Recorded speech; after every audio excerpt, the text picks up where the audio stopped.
Are you ready to get familiar with punch needle with our kit? To make an adorable alpaca picture, let's get started. First, let's learn how to stretch fabric on the hoop. The embroidery hoop has two parts. First, loosen the screw to separate the two parts. Place the outer hoop around the fabric, making sure the screw is on top. Align the grooves of the hoops together.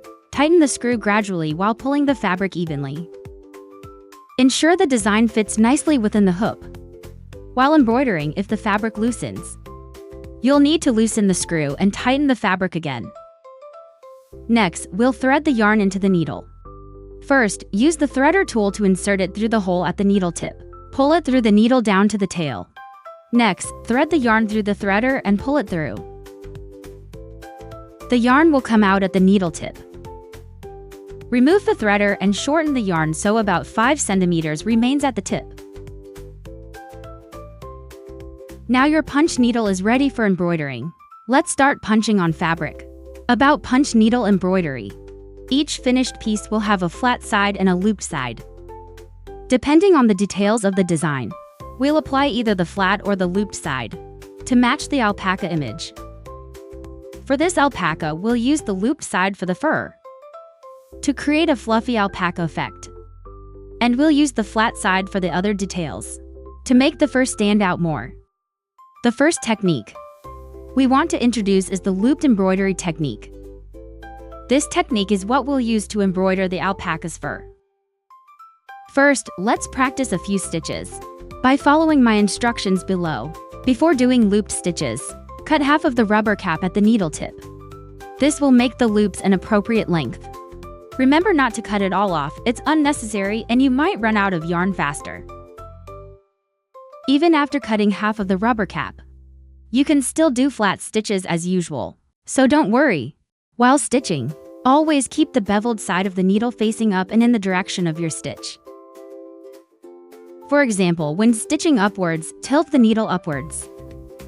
When stitching sideways, keep the beveled side facing sideways as well. If stitching along a curve, rotate the needle to follow the curve. When making fluffy stitches, we'll stitch from the back side. Push the needle all the way down through the fabric. Lift the needle close to the fabric and punch it down again next to the first stitch, leaving about 2 fabric threads between each stitch. Don't stitch too close, like just 1 thread or less than that. Keep lifting the needle and punching down gently.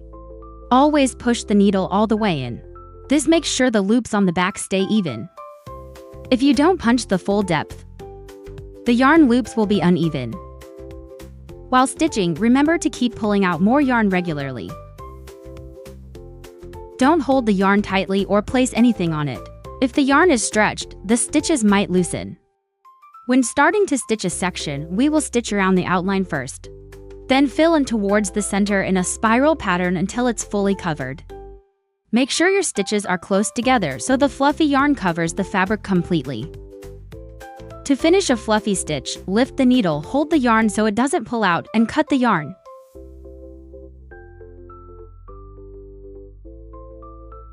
When practicing fluffy stitches, here are some common mistakes to avoid, especially when you're just starting out. These tips will help you create neat work. The first mistake is stitches coming undone easily because the yarn didn't catch properly. The reasons are: first, not punching the needle fully.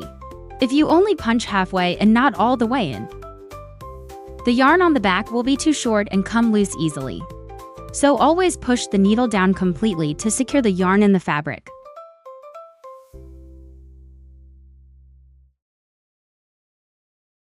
The second reason is overstretched yarn. Maybe you forgot to pull more yarn, or something is pressing on the yarn, or there's a knot blocking the yarn from passing through the needle. In these cases, just pull more yarn out. Remove anything pressing on the yarn. If there's a knot, cut off the knot, rethread the needle, then continue stitching as usual. The third reason is threading the needle incorrectly. The yarn doesn't run properly from the tail to the tip of the needle and through the round hole. This also causes the yarn knot to stay in the fabric. In this case, simply rethread the yarn, following our instructions, and you'll be good to go. If you want to redo a section, just pull out the wrong stitches. Gently scratch the fabric to reduce large holes. Lightly pull the yarn at the needle tip to stretch it and continue stitching. However, try not to redo the same area too many times as it may damage the fabric and make it unable to hold the yarn. The second common issue with loop stitches is that the loops get pulled out. This happens when the needle pierces previously stitched loops. To avoid this, when making loop stitches, tilt your needle towards the unstitched fabric to avoid piercing into existing loops. After finishing the loop stitches, if some loops get pulled out, you can simply trim the uneven loops with scissors. This won't affect the overall embroidery much. Now we'll apply the loop stitch technique to embroider the alpaca's fur. First, flip the fabric to the back. Do the loop stitching technique. Before stitching, remember to trim off half of the rubber section as instructed. When stitching, work around the outer border first, then gradually move inward in a spiral motion. When you're starting out, you can stitch slowly to get used to the motion, and then gradually increase your speed. Avoid rushing, as it can cause uneven, loose stitches and create gaps. You might be wondering why we need to embroider the fluffy part first. Because if we embroider the flat areas first, it's easy to accidentally pierce other stitches and loosen them. By doing it this way, we've finished the fluffy fur part of the alpaca. Flip to the front side. If any yarn strands are poking out, just trim them evenly with scissors. The remaining details of the picture all use flat stitch technique. First, let's learn together. When doing flat stitches, we embroider on the front side of the fabric. First, insert the needle all the way. Pull the excess yarn to the back. Then lift the needle close to the fabric surface and insert again about 3 to 4 threads away from the first stitch. Remember 3 to 4 threads, everyone. Don't make the stitch shorter or you'll run out of yarn. Keep lifting the needle close to the fabric and inserting. Make sure to always insert the whole needle so the yarn at the back is long enough and won't slip off.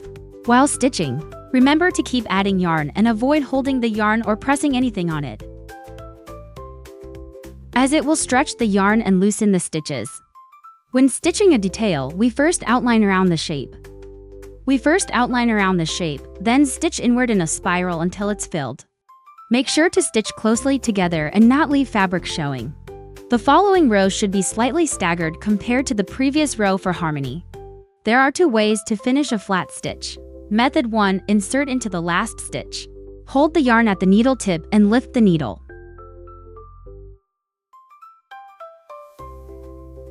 Cut the yarn and pull the excess to the back. Method 2, insert into the last stitch, flip to the back. Then cut the yarn and pull it out. Be careful when pulling the needle so the yarn doesn't slip out of the needle. About flat stitches. Besides the issue of yarn not embedding in fabric we mentioned, we also often see these common mistakes. Here are them.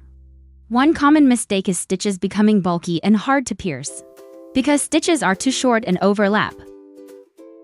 This can also cause yarn shortage. Conversely, if stitches are too long, rough, and don't cling to the fabric, it's because the stitches are too long. As we've instructed, flat stitches should be spaced about 3 to 4 threads. For small details, you can reduce to 2 threads apart. If the yarn bulges above the fabric surface, not embedding into fabric, it's because you lifted the needle too high, pulling the yarn too long and making it bulge.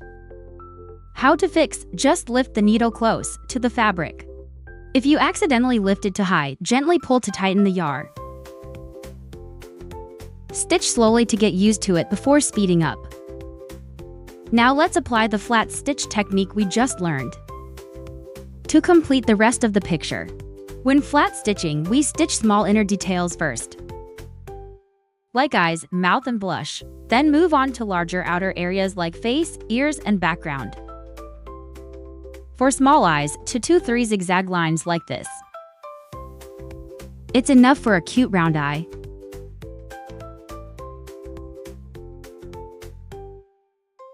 For small details like eyes, mouth, and blush,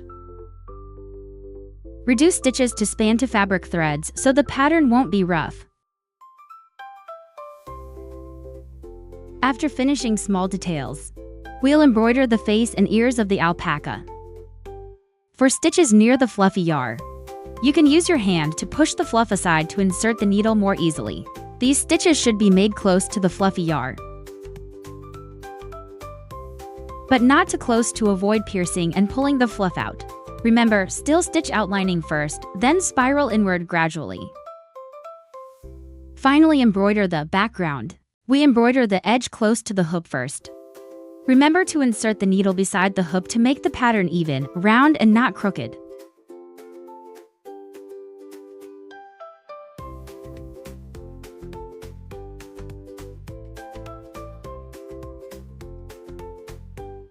And now our picture is complete. But to hang it neatly, we need to gather the excess fabric around. Before gathering, we will trim excess yarn at the back. Then, take about a 1 meter yarn length from leftover yarn and thread it into a plastic needle. Insert the needle from the front side, about 2 centimeters from the hoop edge. Pull through, leaving about 0.10 centimeters excess. Insert needle up about 1 centimeter away from first stitch. Keep stitching evenly around the hoop with up and down stitches.